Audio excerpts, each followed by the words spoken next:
El miércoles, Milei anunció el decreto de necesidad y de urgencia por el cual hace una gran cantidad de reformas estructurales a la economía y al Estado de Argentina. Pero al mismo tiempo, ese decreto ya lo analizamos justamente el viernes, ¿no? Viendo todo su contenido.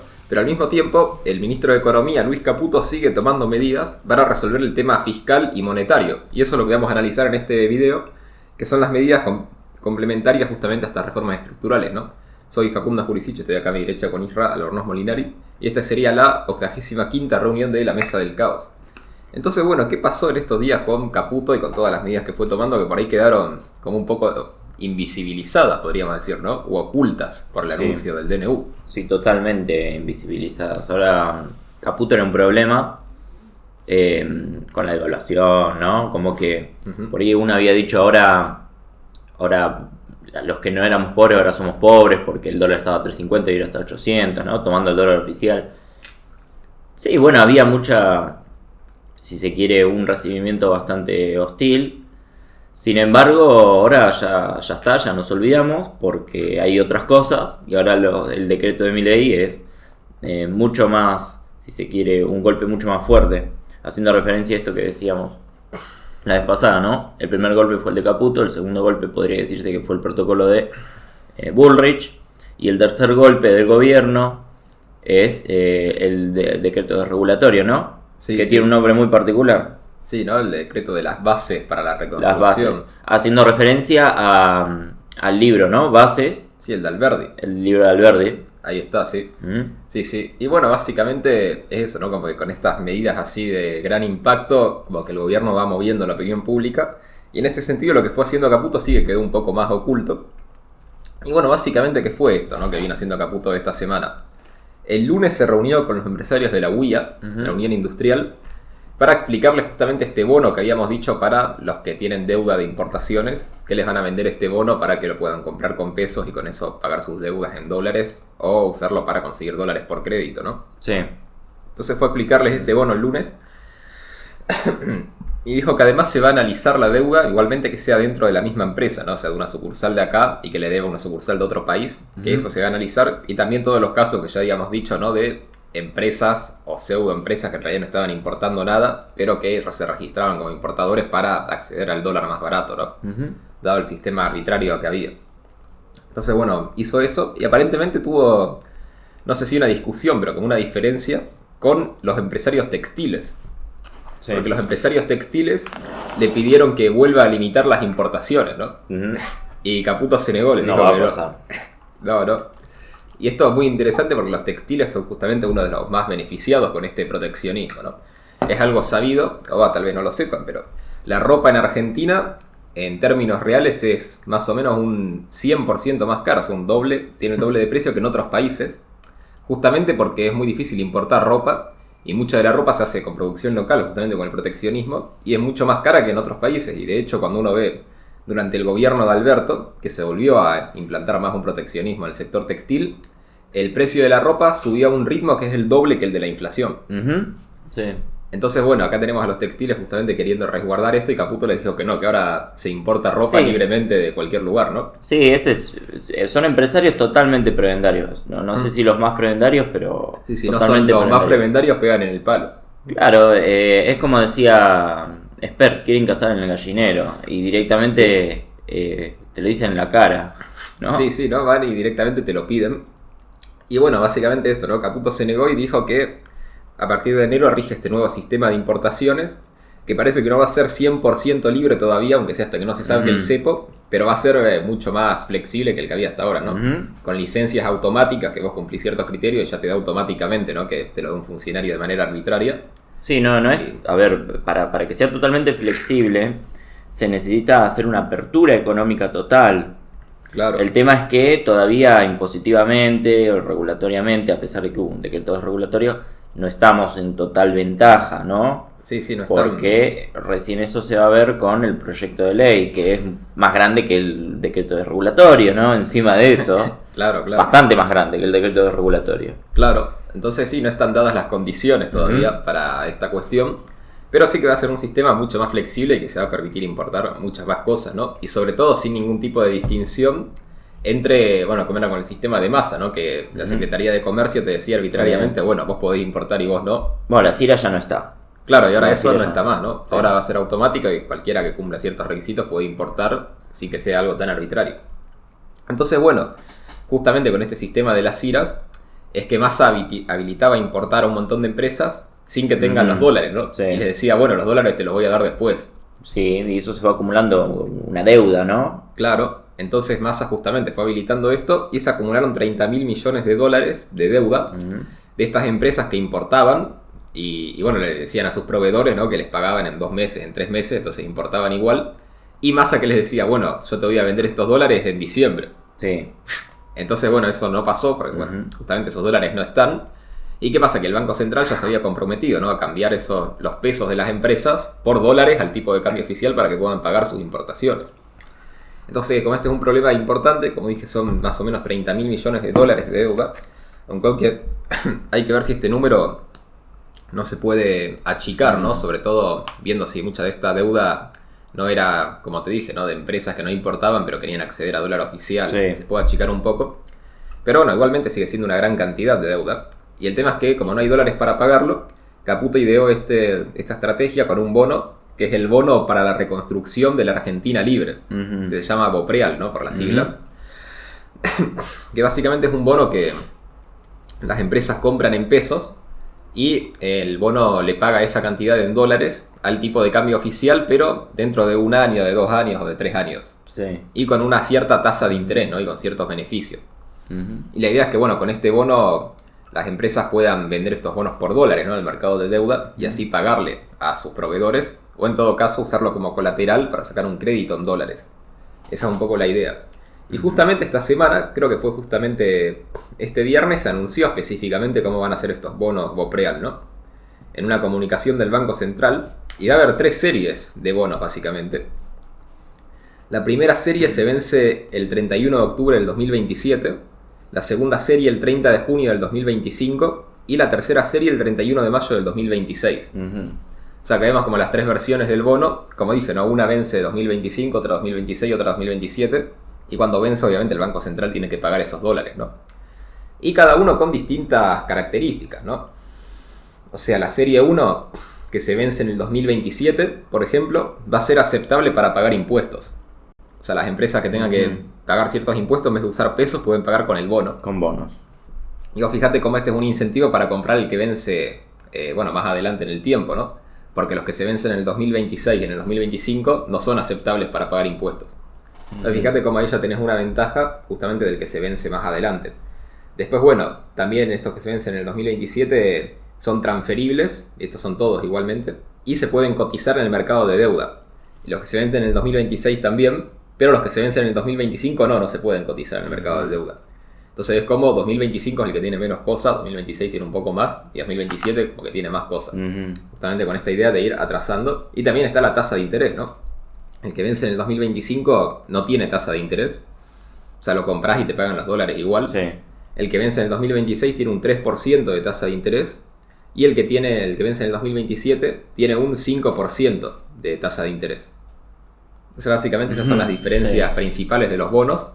Y bueno, con esto Caputo espera que sean bonos lo suficientemente atractivos para que las empresas quieran comprarlos, ¿no? Básicamente esa es la licitación y vamos a ver cómo va, ¿no? Creo que este 26 de diciembre se hace la licitación y bueno, vamos a ver si se venden mucho o no. Obviamente el gobierno quiere que se vendan todos los posibles porque ese sería el éxito, ¿no? De poder cancelar toda esta deuda. Así que bueno, básicamente sí. Sí, veremos, ¿no? Otra vez, otra deuda más, ¿no? Que del gobierno anterior. Sí. Y no es menor, ¿no? Obviamente 30.000 millones, que es más que toda la cantidad necesaria para pagar las LELIQ, ¿no? Sí, las LELIQ y los pases. Sí, es una cantidad enorme. LELIQ y pases más toda la base monetaria son 30.000 millones de dólares. Entonces, es muchísimo. Pero bueno, eso en cuanto a los importadores. Después se tomaron más medidas de política monetaria en general, ¿no? Del Banco Central. Más que nada con esto de las LELIQs, ¿no? Y es que ya, no sé si viste la noticia que las LELIQs representan solo un 10% de la deuda del Banco Central. Sí, eso, no el porcentaje, pero sí vi que decían están desapareciendo las LELIQs. Sí. Porque se están cambiando todas por pases o por estos bonos del Tesoro que se licitaron también este miércoles, este jueves, no me acuerdo, que se licitaron estos bonos de deuda del Tesoro, que cómo sería el tema, que el Banco Central bajó la tasa de interés de las LELIQs, ¿no? Entonces los bancos se retiran de las LELIQs y buscan un instrumento que les pueda dar una mayor tasa de interés, ¿no? Mayor rentabilidad. Mayor rentabilidad, justamente. Y además porque el banco no está renovando las LELIQs, ya no emite más LELIQs el Banco Central. Y de hecho, lo que pasó es que se fueron a pases. Ahí está. ¿No? Hacemos un resumen de lo que pasó antes, ¿no? Sí. El Caputo lo que hizo fue bajar. Primero se fueron a pases. Una gran cantidad se fueron yendo a pases. Antes que asuma Milei. Antes de que asuma Milei, ¿no? ¿Qué son los pases? Son como las LELIQs, o sea, una deuda del Banco Central en pesos, pero en vez de que se vence a 28 días, se vence cada día. Entonces hay que renovarlas cada 24 horas. Sí. Y en torno más o menos del 45% del total de los pasivos remunerados del Banco Central eran de pases. Esa proporción terminó aumentando más o menos en un 75% los primeros días de asumir de Milei. Sí. Y bueno, eso, hay que renovarlas cada 24 horas. ¿Y qué pasó? Después de que una gran mayoría de tenedores de LELIQ se pasó a pases, lo que Caputo hizo fue congelar las LELIQs, es decir, sí, que no emitir más, no se renuevan más, se te vencen las LELIQs y en vez de renovarla por otra LELIQ como se había haciendo, simplemente paga las LELIQs en pesos. Y otra cosa que hizo es que después que se pasaron a pases es bajar la tasa de interés de los pases. Ahí ¿no? está, sí. Dejando capturados, si se quiere, para decirlo de alguna forma, a los tenedores de pases, ¿no? Sí.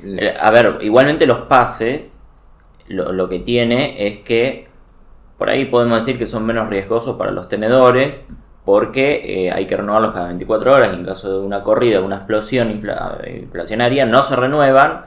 O sea, no tenés que esperar 28 días para que pase. Esperás 24 horas y ya está. Es un efecto más grande inflacionario, pero bueno, tiene esa, si se quiere, esa protección para el tenedor, pero al mismo tiempo tiene una desventaja que tiene una tasa de interés más baja, ¿no? Sí, que incluso la bajaron más. Y ahora la bajaron más. Estaba en 110 la tasa de interés de los pases y la bajaron a 100% directamente. Y de las LELIQs estaba en 120 y pico, 130 y pico creo, y la bajaron a 110. Y también bajó la tasa de referencia para los plazos fijos, ¿no? Que se referencia en las LELIQs y bajó de 100 y pico a 110, ¿no? Entonces básicamente sí están licuando todos los bancos, también los plazos fijos, los están licuando comparado a la inflación, ¿no? ¿Y qué pasa con esto? Que los bancos no le renuevan más las LELIQs y no van a los pases porque ya no es negocio, porque es una tasa de interés muy baja, está muy por debajo de la inflación.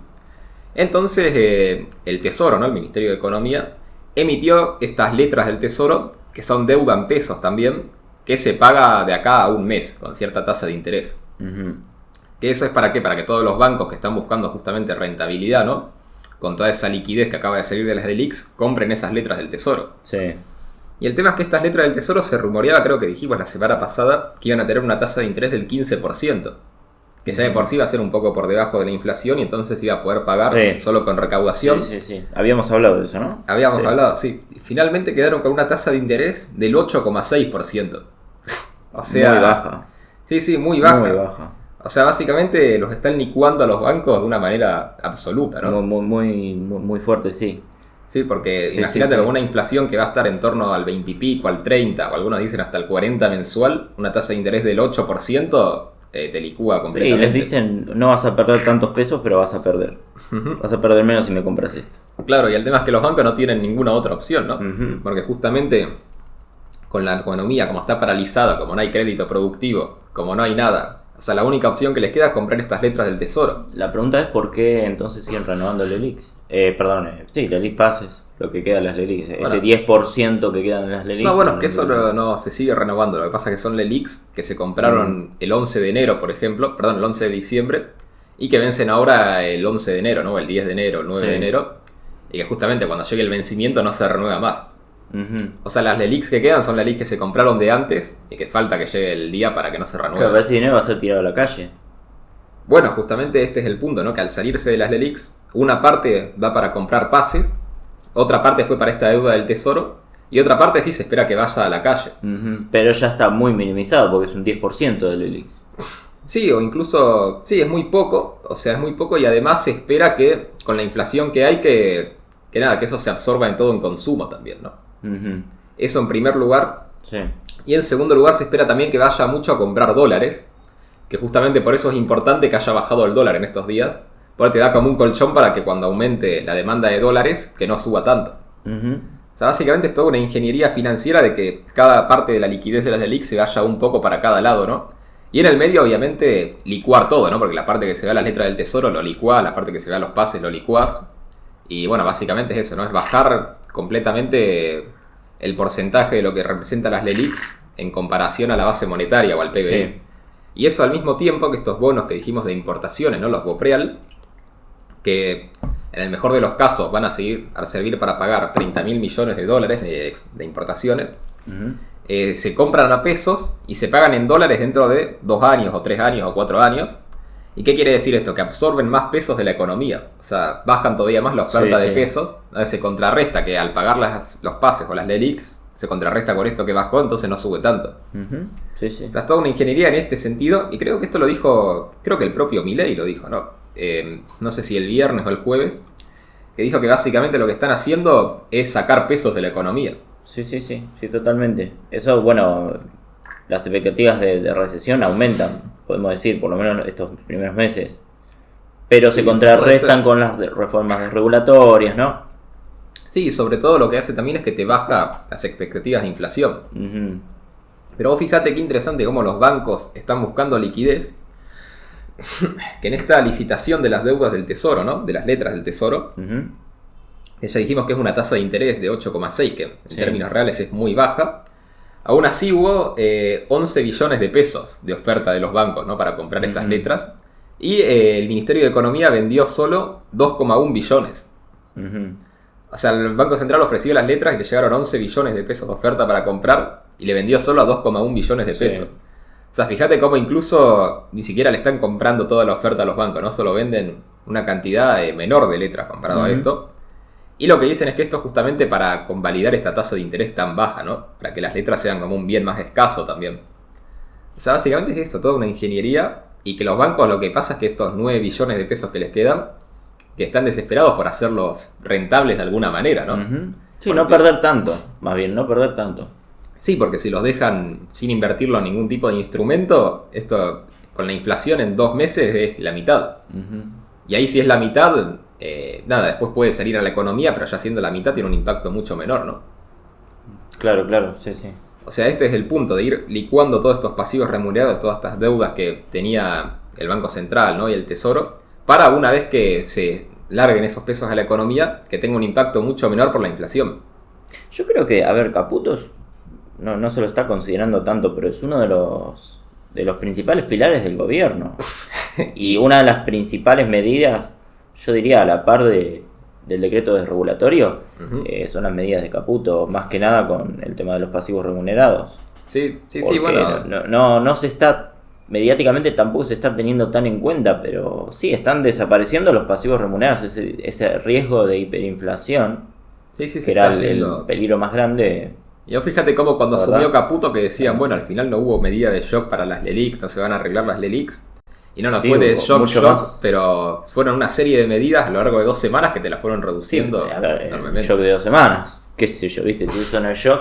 Bueno, se esperaba ahí que. algunos esperaban de hacer shock de un día, ¿viste? Mirá, lo que se esperaba con Emilio Campo era que cuando consiguieran los dólares, cuando liquidaran el Banco Central, los activos del Banco Central para después poder deshacerse de los pasivos remunerados, se decía que, yo lo vi a Milei una vez que dijo, que eso se hace y más o menos en marzo recién se puede empezar claro, a intercambiar por los pasivos remunerados.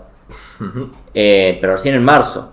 Sí. Ahora, acá pasaron 2 semanas y vamos a una velocidad mucho mayor. En marzo, qué sé yo, cómo vamos a llegar. No, sí, se están reduciendo las LELICs muy No rápidamente. sé qué va a pasar con los pasivos en marzo. Por ahí ya no tenemos ese problema. No, pueden ser incluso, podemos O ver insignificante. Por Sí, ahí. sí, o podemos ver que se empiecen a reducir incluso los pases, ¿no? Ujú. Y todo esto, lo central... Los pasivos en Sí, general. los pasivos Pases, en LELIC. general.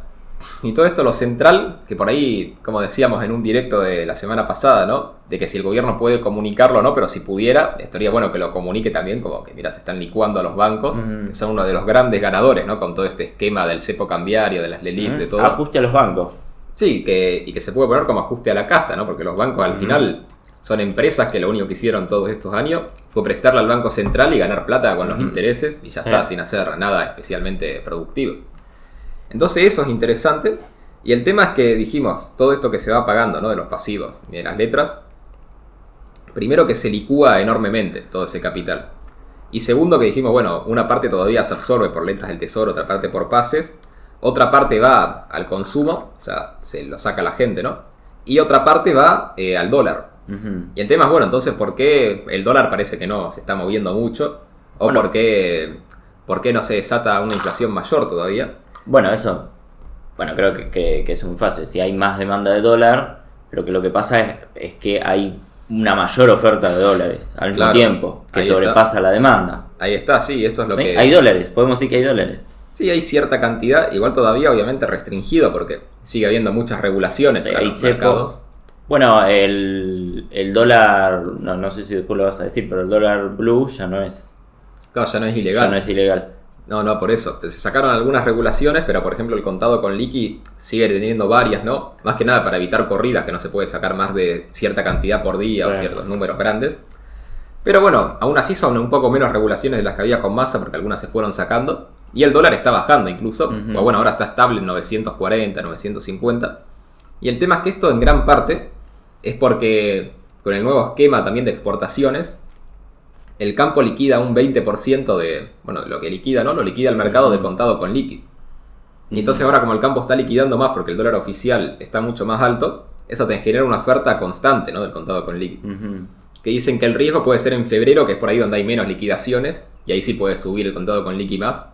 Pero básicamente en marzo vuelven a haber liquidaciones. Claro, básicamente es pasar ese mes sin que suba demasiado, y en marzo ya puede volver a estabilizarse, ¿no? Sí. Eso es lo central. Sí, creemos, porque en febrero llegamos mucho mejor de lo que estamos ahora. Sí, puede ser, pero por tener el peor escenario posible, ¿no? Por ver cómo sería lo más pesimista. Y eso por un lado, y por otro lado, el tema es que justamente al absorber pesos de la economía y al no emitir más, y justamente al haber esta inflación que hay, lo que pasa es que empiezan a faltar pesos en la economía, ¿no? O sea, empiezan a faltar... ¿Atraso cambiario? Empiezan a faltar pesos porque no te alcanzan justamente los pesos para consumir. Entonces muchos de estos pesos que ahora se inyectan a la economía no te generan una inflación mayor, sino que simplemente son para contener esta inflación, ¿no? Sí, hacer frente a la demanda. Claro, porque si vos tenés una inflación del 40% y la cantidad de pesos sigue igual, bueno, entonces ahí te empiezan a faltar pesos para consumir lo que se va consumiendo siempre, ¿no? Igual las expectativas inflacionarias, nosotros decíamos 30 o 40. Yo estuve escuchando que están más cerca del 20, 15, 20 para enero, febrero. No lo sabemos todavía, obviamente. Uno no puede saber qué inflación va a haber. ¿Cómo era que decía Milei? Que el que te dice qué inflación va a haber en realidad es porque te está mintiendo. Sí. Pero sí hay expectativas un poquito más a la baja de lo que pensábamos, por lo menos. Sí, puede ser también. Más que nada yo decía la inflación de diciembre, que sí puede llegar a 30 y pico, ¿no? Sí, pero no está llegando tanto, me parece. Sí, bueno, vamos a ver también los datos cuando estén. Pero bueno, cual sea el número, el tema es ese, ¿no? Que con esta inflación empiezan a faltar pesos en algunos lugares. Entonces, aunque salgan un poco de pesos a la economía, simplemente te equilibra el mercado y no es un exceso por encima de la inflación, ¿no? Entonces, con todo esto sí se va desapareciendo todo este sobrante monetario, ¿no? Este exceso de pesos. Y es básicamente el plan de Caputo para justamente terminar con esta amenaza inflacionaria. Sí. Y que lo que dice Caputo es que es de shock y es gradual al mismo tiempo. Y en realidad sí, porque si no es de shock pasaron 2 semanas. Es bastante shock, qué sé yo, me parece. Pero ¿por qué dice que es de shock y gradual? Pero esto lo dijo en una entrevista, porque dijo que tiene como dos patas. Y dijo que por un lado es gradual, porque ¿cuál sería la parte gradual? Sería que vaya aumentando la demanda de dinero y que se vayan reduciendo los pasivos monetarios, ¿no? Que eso dice que se va haciendo gradualmente a lo largo de estos 3 meses. Sí. Que en todo caso algunos dijeron que es como, un gradualismo rápido, ¿no? O como un gradualismo pero que dura 3 meses. Y que básicamente eso, ir reduciendo los pasivos Y esto es interesante, confiar en que aumente un poco la demanda de dinero, ¿no? Ujú. Aunque sea con cierta confianza por ahí en el nuevo gobierno, en ver que cierran las cuentas y que aumente un poco la demanda de pesos. Y eso por un lado. Y la parte de shock, ¿cuál es? Que el Banco Central deja de financiar al Tesoro. Esa es la parte de shock, y es lo que dice siempre Caputo, el ancla fiscal, ¿no? O sea que toda la credibilidad del plan está en eso, en que el Banco Central no financia más al Tesoro. Claro, no van a aumentar la cantidad de pesos en la economía, no se va a financiar al fisco. Claro, o sea, solo va a aumentar justamente cuando se paguen los pases, las LELIQs, todo, que ahí sí se va a emitir para pagarlo. Sí. Pero ya está. Y de hecho una parte, justamente esto que vimos, que se desarmaron las LELIQs y van a letras del Tesoro, que ahora eso se va a pagar con recaudación, no con emisión. Entonces sí, básicamente esas son las dos patas del plan, y por eso dice que es como de shock y de gradualismo al mismo tiempo. Pero bueno, básicamente eso, todo lo que fue haciendo Caputo esta semana. La verdad que fue una elección acertada, ¿no? Sacar a Ocampo. Porque Ocampo le iba a pagar a los bancos directamente. Podemos decir, o esa era la idea. Sí, en cambio Caputo está licuando a los bancos. Claro, totalmente, ajuste al banco. Sí, Ajuste a los bancos. Ajustando Así a los se bancos. hay que poner ese título, ¿no? Porque alguien lo tiene que poner. Ajuste a los bancos. Sí, podría ser un buen título, ¿no? O por ahí para la miniatura, como las medidas de Caputo y la miniatura, ajustar a los bancos. Sí, totalmente. Podría ser, porque sí. es así, la mayor parte del ajuste, esto que hablaba Maslatón, ¿no? Que el problema no es fiscal, obviamente hay déficit, pero el problema son los pasivos remunerados, decía. Sí. Y no se está haciendo nada, no se está atacando. Sí, decía que no hay política monetaria. No hay política monetaria, decía, bueno, no hay política monetaria. La cuestión es que el mayor ajuste no es fiscal, el mayor ajuste es a los bancos. El mayor ajuste es a la casta, en realidad. Se decía que un 60% era a la casta por, qué sé yo, las transferencias discrecionales a provincia, las transferencias, ¿no? Por los subsidios. Bueno, los subsidios depende, ¿no? Pero eso era el fiscal. Pero el cuasi fiscal podemos decir que es todo casta. Sí, casi todo, menos lo de bajar la tasa de interés de los plazos fijos, ¿no? Que ahí sí se ajusta al que tiene plazo fijo. Pero bueno, sacando eso, sí, el capital de los bancos lo están licuando totalmente. Ajá. Sí, sobre todo, que es lo más importante. Entonces sí, eso es cierto. Bueno, Maslatón decía, ¿no? Que dice que esta política beneficia a los bancos, a los sectores concentrados. Y él lo que decía es que si él fuera ministro de Economía le habría pagado todo a los bancos el primer día. Entonces, bueno, pero que eso es lo que tienen esta gente, que no tiene ningún tipo de coherencia. En realidad son una especie de operadores, ¿no? Porque no se pueden equivocar en esto. Sí, no sé, supongo que, qué sé yo, no sé cuál es el pensamiento detrás, pero bueno. Después, básicamente, otra cuestión, por ir cerrando, ¿no? De lo que depende el éxito de este plan es ver si se puede conseguir cierto financiamiento internacional, ¿no? Sí. Y acá también hay algunas cuestiones interesantes. Antes de esto, acuérdense de dejar me gusta y compartir el video, ¿no? Si les está gustando, y suscribirse, así sigue creciendo el canal y bueno, podemos dedicarnos más a esto. Y bueno, volviendo a esto de las relaciones internacionales, ¿no? Que por ahí no es necesario, pero puede ser un alivio también para tener cierto respaldo o para hacer ciertas cosas. Básicamente, esta semana vino el subsecretario de Asuntos Internacionales del Tesoro de Estados Unidos. Sí. Volvieron las relaciones carnales. Bueno, más o menos, porque este en realidad es más crítico de Argentina. Y vino a hablar así del acuerdo, todo, después se fue y no dijo nada. Dijo como, bueno, sí, hablamos del acuerdo y se fue, ¿viste? Y el tema es que esto es importante porque en Estados Unidos hay como una interna también con esto del acuerdo con Argentina, ¿no? Que por un lado está el ala más política, ¿no? De que es de Jake Sullivan, el consejero de seguridad, ¿no? Y toda la cuestión más política, geopolítica, que dicen, sí, mandale más plata a Argentina, que se recupere, porque necesitamos un aliado fuerte. Y por otro lado está la parte más del tesoro, que bueno, justamente Jay Shambaugh, que vino ahora, y que está Janet Yellen, que es la secretaria del Tesoro de Estados Unidos, que quieren cortarle todo el financiamiento a Argentina y ya está, no darle más nada porque dicen que los últimos 3 ministros de Economía le mintieron los 3. Sí. Que no ven la cuestión política, ¿no? Del cambio de gobierno, sino simplemente no quieren prestarle más nada y ya está. Y que está respaldado más que nada por Alemania y Japón también, ¿no? Sí. Que no tienen ningún interés geopolítico de que Milei le vaya bien y no quieren seguir hundiendo plata en un país que ven que no les paga nunca. Entonces, por eso es importante que venga este subsecretario, ¿no? De Asuntos Internacionales del Tesoro, porque es necesario convencer también a esa parte para poder destrabar por ahí justamente los desembolsos del FMI, ¿no? Más que nada viendo que Massa incumplió las metas y que, bueno, es necesario negociar todo esto del waiver, el perdón o una renegociación del acuerdo para que te puedan dar el desembolso. Entonces, eso por el lado de Estados Unidos, ¿no? Después por el lado de China, también parece que se complicó un poco, porque el gobierno chino dijo que no le va a renovar el swap a Milei, no sé si viste. Sí, que se enojaron los chinos. Viste, el C5N estaban llorando de que no... Sí, eso, que se enojó Xi Jinping, decía. Sí, y dice que no le va a renovar el swap, que eran 6.500 millones de dólares más, ¿no? Sí. ¿Y por qué no se lo va a renovar? Porque Petri, el ministro de Defensa, parece que hizo como un anuncio de que tenía que comprar unos aviones el ejército, ¿no? Unos cazas. Y estaba una oferta estadounidense y una oferta china, y Petri terminó comprando los aviones estadounidenses. Sí, bueno, eso no es culpa de Petri, la verdad, porque estas dos ofertas están hace mucho tiempo. Sí, era algo sabido. Están hace tiempo y ya se habían hecho consultas a las Fuerzas Armadas hace más de un año. Sí. Y probaron estos que no son aviones chinos, son aviones más bien pakistaníes, ¿no? Ajá. El tema es, bueno, que tenemos un embargo. Argentina tiene un embargo de armas con el Reino Unido, ¿no?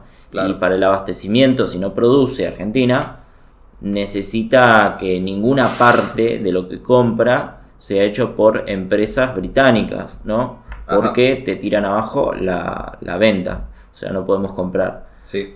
El tema es que había varias ofertas. Tenías la oferta esta de los aviones pakistaníes, parte pakistaní, parte chino. Recordemos que son aliados, más que nada aliados en contra de India. Y después tenías la oferta de los F-16 estadounidenses, que son parecidos. Sí, creo que son los mismos que los que tiene Chile. Bastante caros, pero bueno. La Fuerza Aérea Argentina se había expresado a favor de la compra estadounidense. Pero bueno, el gobierno anterior, más aliado de China, había dicho, bueno, compramos los chinos. La cuestión es que eso sería podemos decir, un tratado, ¿sí? Una compra y relaciones de Estado a Estado, Argentina-China, que es algo que no se busca. Y aparte que el propio Estados Unidos, la propia representante, ¿no?, del Partido Republicano que vino acá a Argentina en la asunción de Milei, había dicho que quiere que la defensa de Argentina no dependa de China, sino que de Estados Unidos, algo que también me suena bastante polémico.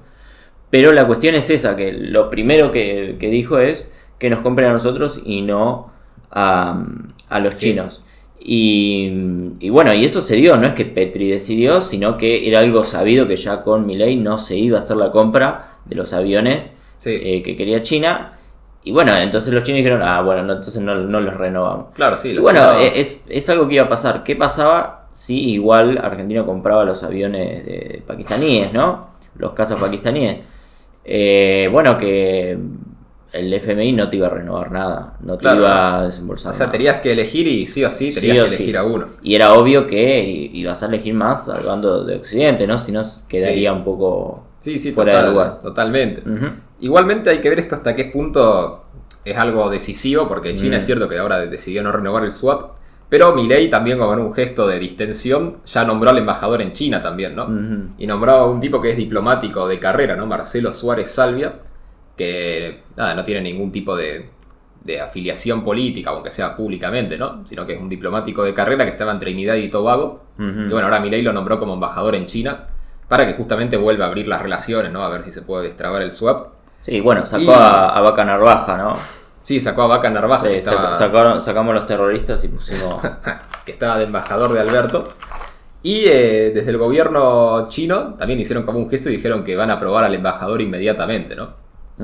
Entonces hay que ver si acá no se puede volver a negociar o abrir ciertas relaciones, sobre todo con otras cuestiones, porque otra preocupación del gobierno chino es que había varias obras de infraestructura, que creo que eran 3 obras, creo que era una central hidroeléctrica y no me acuerdo qué otras 2 cosas, que había firmado creo que Massa justamente, y básicamente eran obras de infraestructura acá en Argentina que pagaba una parte el gobierno chino y otra parte el Estado argentino, ¿no? Y ahora como Milei dijo que va a congelar toda la obra pública financiada por el Estado, el gobierno chino también están viendo qué pasa con eso, porque ellos quieren que se termine esa obra y quieren que el Estado argentino ponga su parte de lo que dijo que iba a financiar, ¿no? Entonces ahí puede ser otro camino por ahí para justamente distender las relaciones y que se libere esto del swap. Así que hay que ver qué pasa con esto de China, que es como el segundo eje de financiamiento. Y después está el tema de Francia también. Que no sé si viste que Diana Mondino fue a Francia. Sí. Que básicamente fue, y bueno, para distintas razones, ¿no? Para hacer algunos detalles sobre el ingreso a la OCDE, ¿no? Seguir avanzando en ese sentido. Eso por un lado. Por otro lado, también para convencer a Macron y al gobierno francés en general de la conveniencia de firmar el tratado entre el Mercosur y la Unión Europea. Sí. Que acordate que Francia es el principal país que está bloqueando ese tratado. Sí, porque es un país muy, muy agrícola en producción, ¿no? Y Sí, al sector agrícola, al sector del campo de Francia, les gusta el proteccionismo porque Argentina es demasiado competitiva. Claro, o sea, el campo argentino es mejor que el campo francés. Ajá. Si se abriera el libre comercio, el campo francés, bueno, muchos sí se fundirían y quedarían solo los más eficientes, ¿no? Entonces, Francia, siendo un país proteccionista y corporativista, ¿no? Como Argentina, bueno, tiene limitado todo el comercio justamente para que siga su sector agrícola, que es más ineficiente y más caro también, ¿no? Pero bueno, básicamente fue por eso, y la tercera razón por la que fue Mondino a Francia es para también pedir la ayuda de Francia en el acuerdo con el FMI, ¿no? Sí. Entonces acá también esta cuestión del financiamiento, y que yo creo que puede ser bastante positivo, ¿no? Porque si Estados Unidos, aunque sea la más política, está presionando para este acuerdo, ¿no? Y tenés a Francia, otro país que geopolíticamente es importante, presionando también a favor de este acuerdo, de repente se vuelve mucho más viable conseguir cierto financiamiento extra. Sí, más que nada el gesto de los aviones, ¿no? Sí, El gesto que quería Estados Unidos. sí, también con lo de los aviones. No, a ver, una lectura. A China le preocupa entonces esa cuestión geopolítica, ya nos dimos cuenta, más que la cuestión económica, como algunos decían, ¿no? Que China lo que le importa es el comercio y nada más, y después ocuparse de lo suyo. Ahora vemos que no es tan así. Sí, tiene también. Si no hubiese aprobado el swap. Sí, tiene también la cuestión geopolítica, sí, sí. Totalmente. Y son las dos patas, ¿no? La Ahí vimos cuáles son las intenciones de China. Sí, sí, yo creo que las dos patas, ¿no? La geopolítica y la economía están ahí, ambas. Pero la economía al servicio de la geopolítica, se me hace a mí. Bueno, sí, también algo lógico, ¿no? Siendo un país comunista, creo que todo está al servicio de la política. Al servicio del Estado. O sea, la economía interna también, ¿no? Pero bueno, básicamente estas son las cuestiones internacionales que también pueden ayudar justamente a este plan de Caputo, ¿no? De ver si se puede conseguir cierto financiamiento. Más que nada si llega a salir algo mal, bueno, para poder aguantar hasta marzo, aunque sea, ¿no? Y nada, eso, no sé si querés añadir algo más. Este es un video, pensé que iba a ser más bien corto al final, pero vamos 38 minutos casi. Sí. Así que al final, como siempre, se alargó. Y para cerrar, vamos a leer algunos comentarios de ayer, ¿no? Del directo que hicimos justamente ayer viernes. Y que ya hubo algunos comentarios de gente que no lo vio en directo, pero bueno, comentó después, ¿no? Y por un lado nos dice TDK, nos dice, buen video como siempre, cortito para la magnitud del DNU. Jaja, nos pone. Y 2 horas 45 fue de video. O sea, largo por un lado, pero sí, ¿no? Para la magnitud del DNU podrían haber sido 10 horas. Nos dice eso y nos pone, yo creo que es una buena estrategia enviar toda la reglamentación de una y no por leyes. Es completamente legal y constitucional. Agradezcamos a Néstor que gracias a él el presidente tiene este poder. Saludos. Entonces nos pone eso TDK. Y nos pone José Miguel, nos pone, yo lo que veo es que la imagen pública está culpando al resto, principalmente al Congreso, de los problemas del país, perpetuando de paso la buena imagen pública de Milei, actualmente de 60% y en aumento. Siendo esto parecido a lo que hizo Arturo Fortunato Alessandri Palma en el periodo parlamentario chileno, que su primer gobierno fue literalmente un desastre y aún así era querido porque los problemas le echaban la culpa al Congreso. Y dice que de paso esto lo blinda a Milei de que la cosa explote, que bueno, nada, que para esto tiene que ser intransigente frente al Congreso, ¿no? Y dice, quería mencionar algo clave y es que justo los seguidores